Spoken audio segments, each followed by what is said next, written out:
Hello, YouTubers, diecasters. This is Jared White, the J-Man63, and today we have a review of the Hot Wheels Whips 1/18 scale Pontiac GTO 66. I can say a little bit about this car so far, what I've experienced, what I think about it, my thoughts so far, and this is not the most detailed 1/18th I've ever seen from Hot Wheels, nor is it the worst, but I will say there are some better ones in the Whips line to get other than the 66. It's a cool model, but by no means is it a hurdle model of detail. But that being said, and that being out of the way, if you're expecting like GMP detail out of the Hot Wheels line, I would not get your hopes up. But it is a rather nice, shiny red paint job from the West Coast Customs line. I was expecting, I will say, I'm going to get this out of the way right now. Look at how plain that is on the underside. My God. Not the fact that I'm going to have this. I'm going to have this in the box mainly, but the way they centered out these exhaust tips looks good. But don't get me wrong, this underside is rather plain. This is a keeper in my collection. Don't get me wrong, but I could have thought of better space to allocate for more of those shine rods, because after seeing the underside of the shine rod, this kind of disappoints me. The steering works. That's the one good thing about this car. At least the steering does work.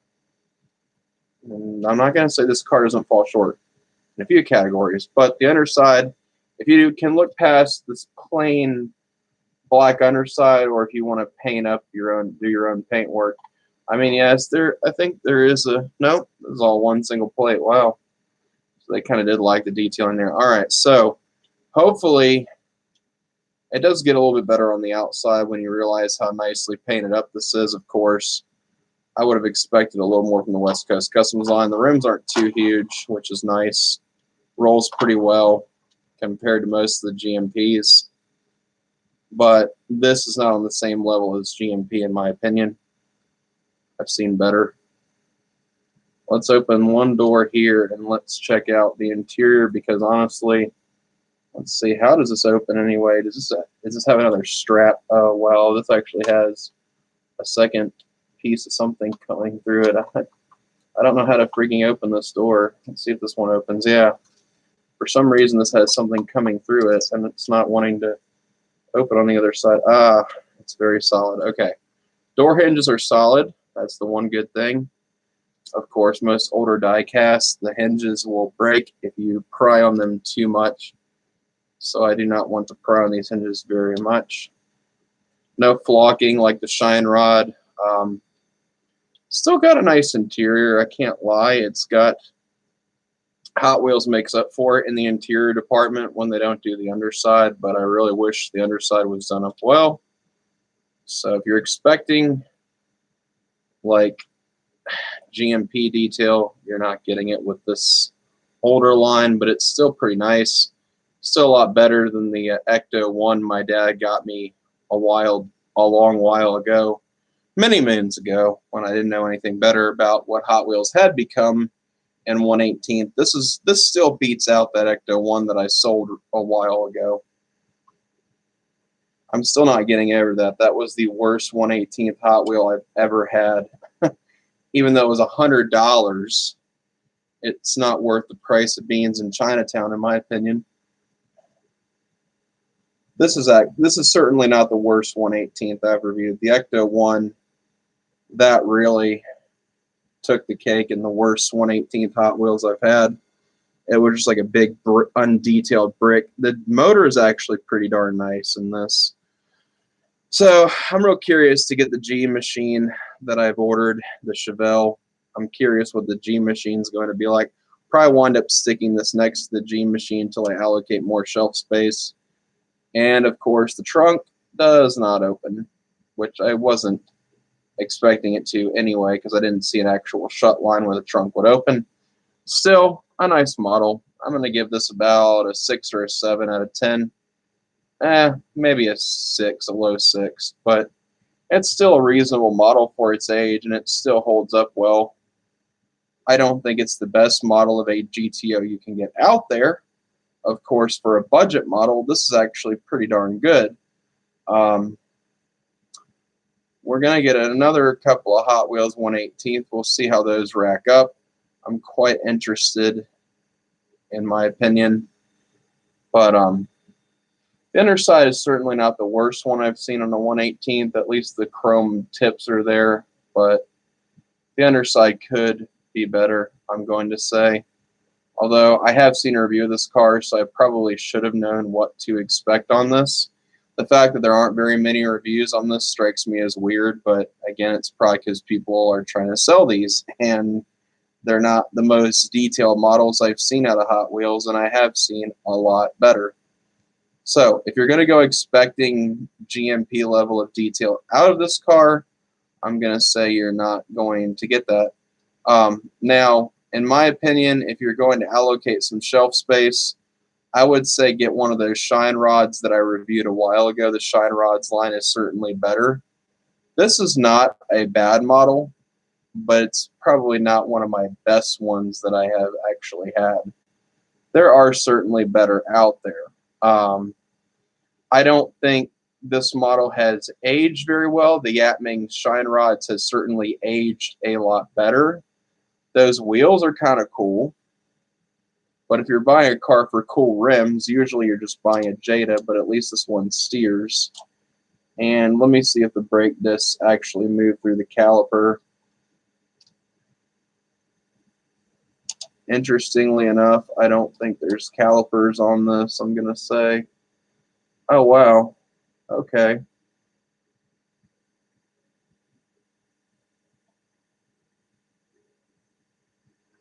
There's one saving grace to this car, and the brake discs actually do move through the calipers, so I guess this isn't the worst car I've had in 1/18th. The Ecto one was certainly the worst 1/18th Hot Wheel I've ever had, so, and there was good reason I sold that. This I probably won't get rid of because I like the GTO a lot. But I'm going to say there are certainly better models of the GTO you can get. Ertl's model of Xander Cage's car is certainly a prime example of that model. So if you're expecting like Ertl Authentics or the regular Ertl level of detailing on this, you're probably not going to get it. You're going to get what you pay for when it comes to these, usually 9 times out of 10. The one thing I can say is I bought this for the paint work, which is actually really nice. Hot Wheels, for some reason, when they do these shiny paint jobs, they always have a good knack for knocking this out of the park. Now, this mold has come up in a few different lines, interestingly enough, from Hot Wheels. We saw this in the 100% Cool Classics line with another Spectra Flamey kind of paint job. We did see this in the 100% line. We did see this in the collection. Kind of detailing does apply to the regular Hot Wheels lines, so I can't say I'm too disappointed in this. It's still a reasonable model for what you're getting. The paintwork is still a decent level. The interior is what makes up for it. The engine bay, I want to go back to the motor bay because the motor bay is actually a reasonable level of detailing. What I did like is they actually kept the motor within the GM family, and they actually had the LS motor inside the engine bay, which is actually a nice touch, the fact that they decided to LS swap this GTO, which is kind of cool. I just wish we had actually had all things like the oil pan. The underside is the only part that lets this car down, and I am a person who looks at the undercarriage and says, So, that knocks this car by at least 3 points for me. The fact that there's no opening trunk, I mean, it's reasonable, but I certainly am hoping the G machine that I ordered in 1/18th for the price that I paid for it, I'm hoping that's going to be better. I really am, because I made the guy an offer, and he never took me up on the offer, and I just decided to pay him full boat for the G machine Chevelle that I got in orange, which I'm hoping is a better model. Now, I can't say too much about G machines because I've never actually owned the series, but I remember back in Ross opening one up and checking out the details and stuff, and they seem pretty reasonable little models. We'll see what happens. Again, with Hot Wheels, you don't really know what to expect with their 1/18th line. Some of it can be hit, some of it can be missed. It depends on what you're getting. This one, I would say rating this at about a 5 or a 6 is kind of a meh. The Fall Guy truck was certainly like 10 times better than this was, but of course, you're paying three or four times the money for a Fall Guy truck. This is not bad.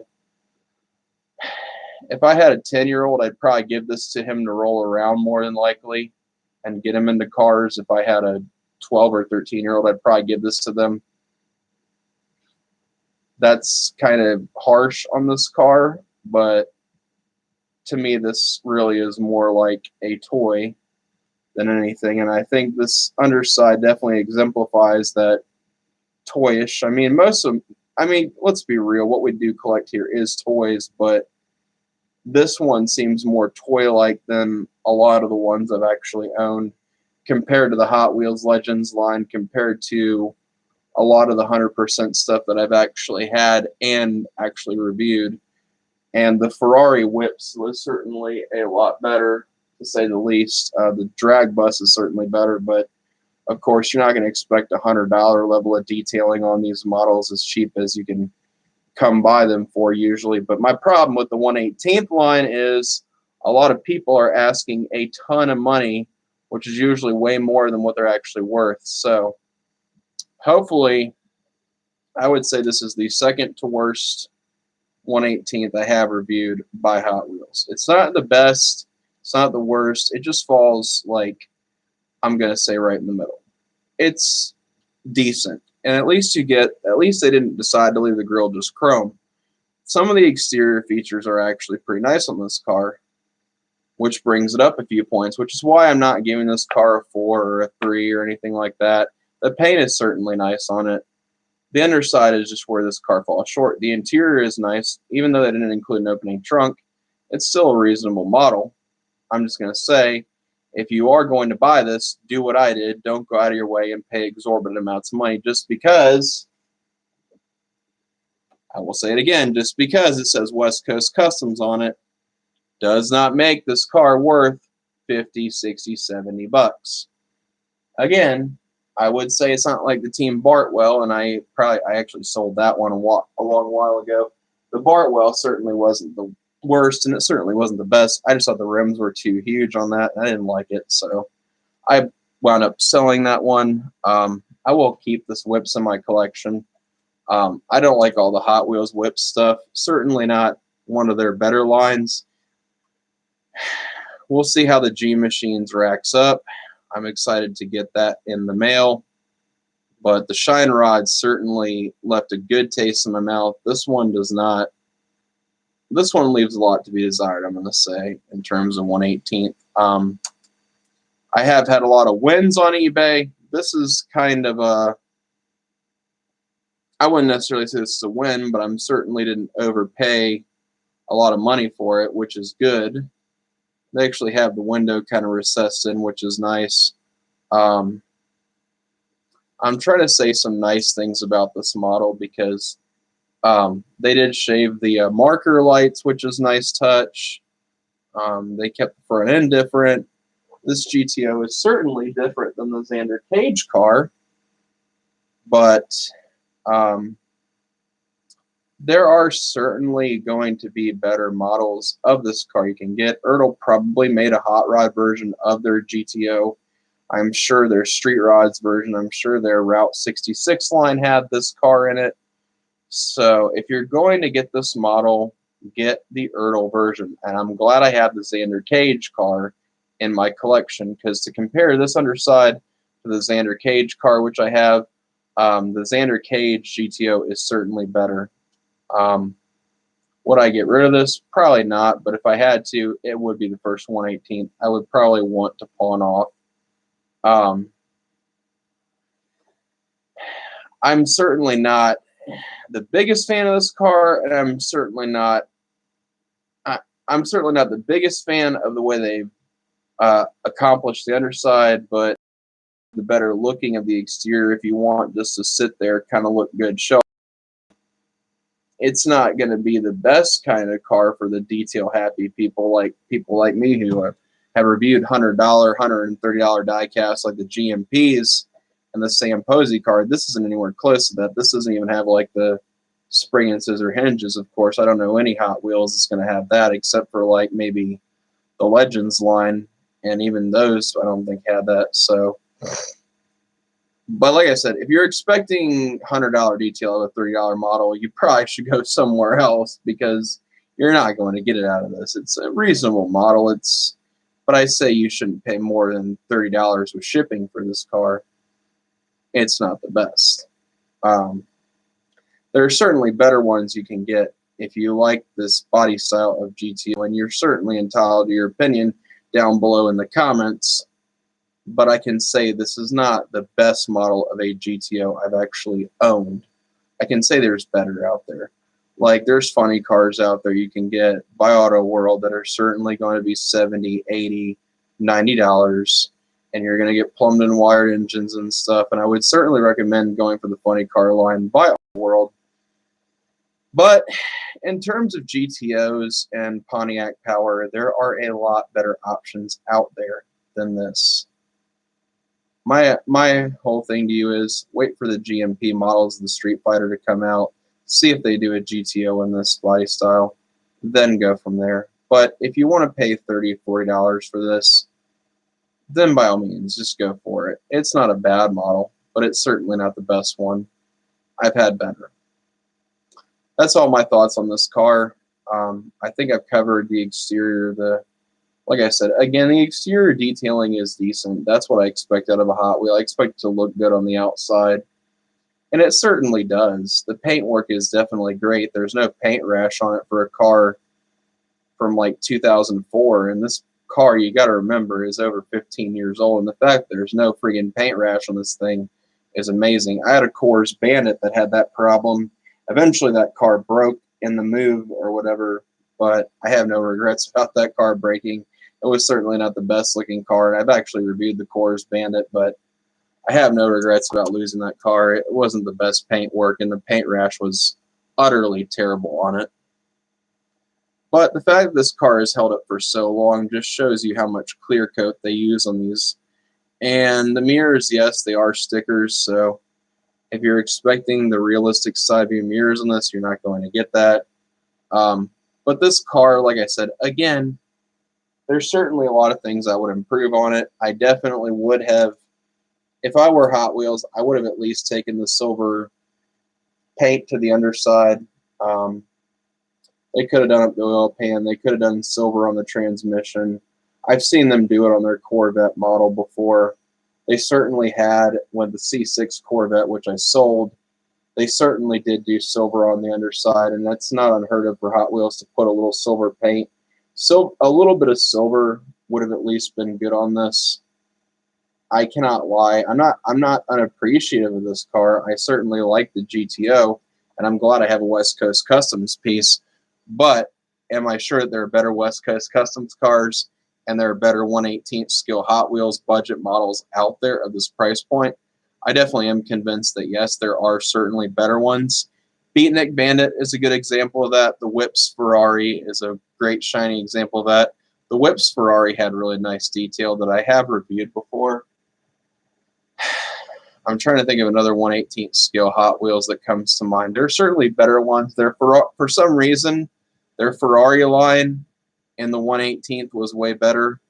Maybe that's just because the Ferrari license thing and Ferrari is just nitpicky, but the Hot Wheels Ferraris are certainly better.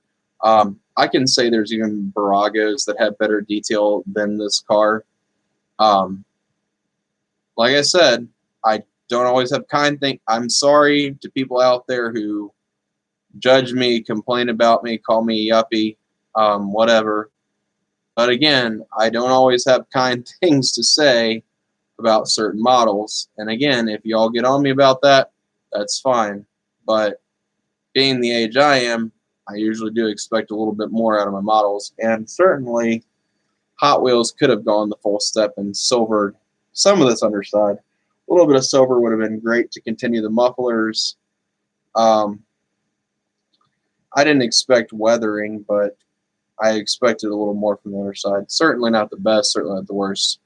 Anyway, I've rambled on enough about this car not being one of the best ones I've had.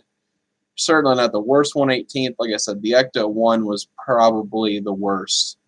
But again, with this underside, I definitely get Ecto 1 vibes from their regular lineup of their Ecto 1. I'm not talking about Elite. I'm talking about the regular edition of the Ecto 1. That is certainly, I unboxed that car. I didn't even review it because it was so bad. My dad got it for me. But certainly this underside here brings Ecto 1 vibes to mind. And silver would have been, a little bit of silver would have benefited this car great. I'm actually tempted to mask off parts of this and paint some of it silver because I absolutely dislike this underside so much. But again, if you're sitting it in a box and you're not actually looking at it, you're not going to complain. You're just going to notice that shiny silverishy, well, it's candy apple, I should say, but the candy apple is what you're going to notice. Certainly not the worst model. The exterior definitely gives it a few points. Now, if it wasn't for this exterior looking so nice, if it wasn't for the motor bay looking so nice, this car would be a solid 4 or 5. I'd give this a 6 or a 7, maybe. It's a reasonable amount of detail, given the price point I paid. You are certainly not going to get a GMP at this admission price, but I wouldn't recommend going out of my way to spend 30, 40 at the max for this thing. I wouldn't go out of my way to spend more than that on a West Coast Customs car. Just because it has the name, to me, does not mean anything. And what really upsets me is they actually didn't put a license plate on the front. They could have done that. They did bother to put one on the rear, but I'm wondering if the sticker fell off over the years or something. Certainly not. Doesn't look like. Well, anyway, that's my thoughts on this car. I have a lot better models in my collection review, so stay tuned to the J-Man 63. Y'all have a good one, my fellow J-Rods. Follow me on all my other platforms. Have a good one. Bye-bye.